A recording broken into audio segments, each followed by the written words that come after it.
আমি তামজিদ মাহদি, বয়স 10। আমি বড় হয়ে আপনার মতো বড় আলেম হতে চাই, এখন আমার করণীয় কি? আমার বাচ্চার বয়স 7.5 বছর। সে বর্তমানে একটি কমি মাদ্রাসায় প্রথম শ্রেণীতে পড়ছে। তাকে আগামী বছর আপনার মাদ্রাসা মূল ক্যাম্পাসে ভর্তি করানোর নিয়ত করেছি। এখন আমার করণীয় কি?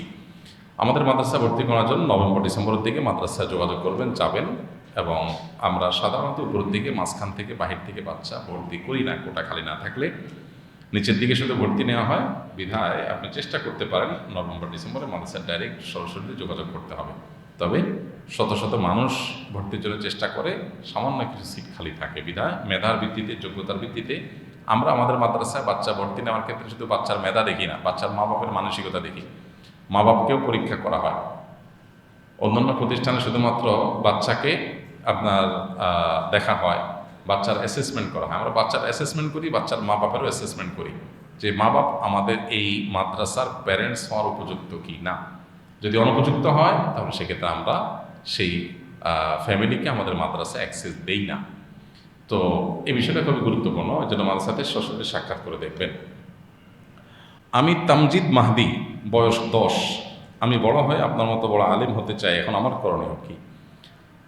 আমার চাইতে আরও বড় আলেম হও, আরও বড় বড় আলেমদের চাইতেও বড় আলেম হও, সেটা আমরা তোমার জন্য দোয়া করি। আর বড় আলেম হওয়ার জন্য বা ভালো মানুষ হওয়ার জন্য, ভালো মুত্তাকি হওয়ার জন্য আমাদের কিশোরদের সবচেয়ে গুরুত্বপূর্ণ বিষয় হলো স্মার্টফোন, মোবাইল, কম্পিউটার, তারপরে বিভিন্ন ডিভাইস, এগুলো থেকে দূরে থাকার প্রতিজ্ঞা করতে হবে।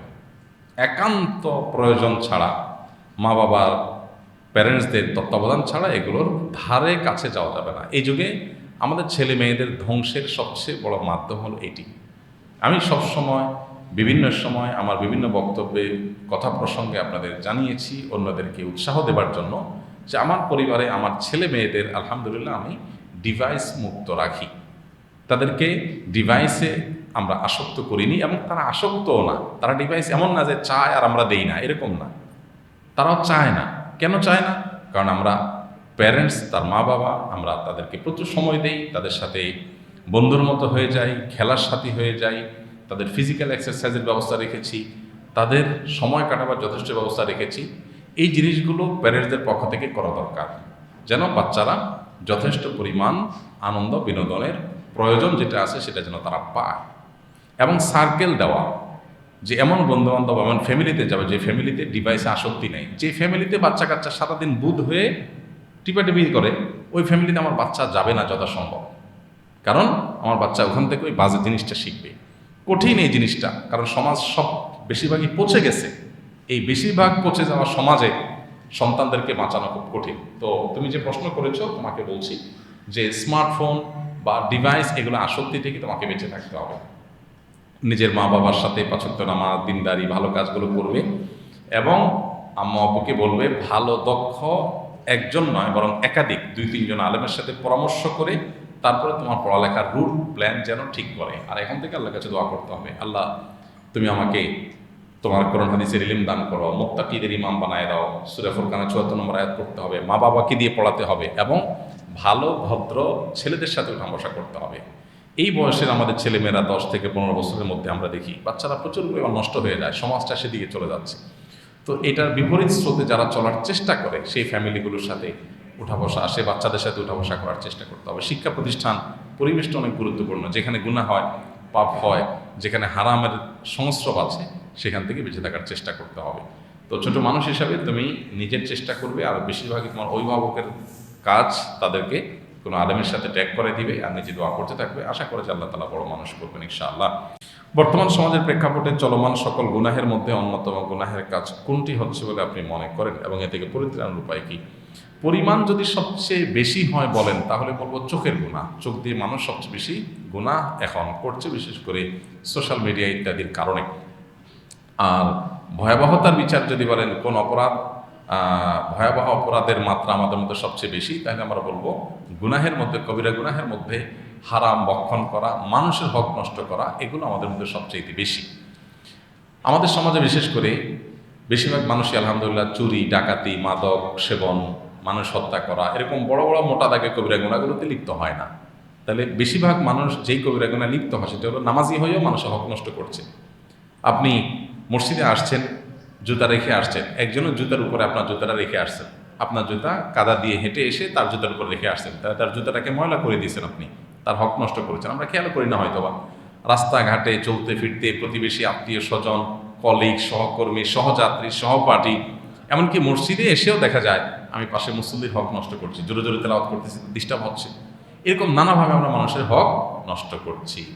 আমরা লেবাসি পোশাকে ইসলামে বিশ্বাসী, আমরা আচার আচরণে বেশিরভাগ মুসলমানরা ইসলামে বিশ্বাসী না। এই অপরাধটা, মানুষকে কষ্ট দেওয়া, মানুষের হক নষ্ট করা এবং উপার্জনের ক্ষেত্রে হালাল হারাম বিবেচনা না করা, এই অপরাধটা আমাদের সমাজে ভয়াবহ অপরাধের মধ্যে মাত্রায় বা পরিমাণে সবচাইতে বেশি। বাঁচার উপায় কি?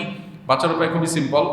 এগুলো থেকে বাঁচার জন্য সংকল্প করা, এগুলোর ভয়াবহতাটা বোঝার চেষ্টা করা, যে আমরা যত নেকামল করি না কেন, মানুষের হক নষ্ট করলে, মানুষকে কষ্ট দিলে আল্লাহর কাছে ওই নেকামলের কোনো মূল্য, ভ্যালু থাকবে না।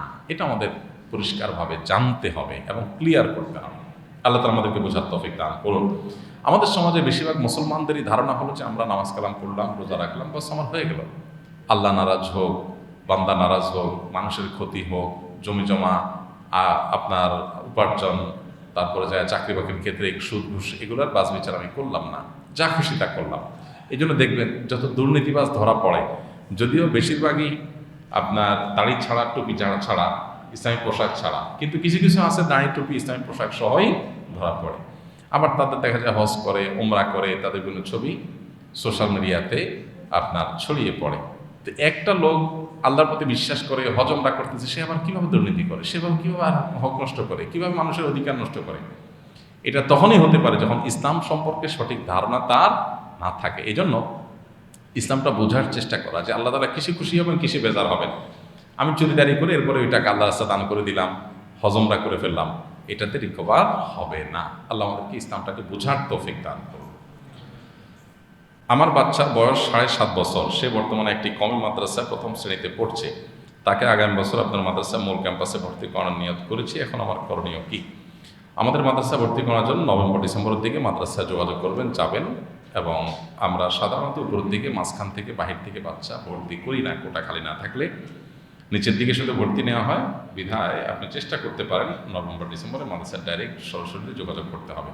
তবে শত শত মানুষ ভর্তির জন্য চেষ্টা করে, সামান্য কিছু সিট খালি থাকে বিধায় মেধার ভিত্তিতে, যোগ্যতার ভিত্তিতে আমরা আমাদের মাদ্রাসায় বাচ্চা ভর্তি নেওয়ার ক্ষেত্রে শুধু বাচ্চার মেধা দেখি না, বাচ্চার মা বাপের মানসিকতা দেখি। মা বাপকেও পরীক্ষা করা হয়।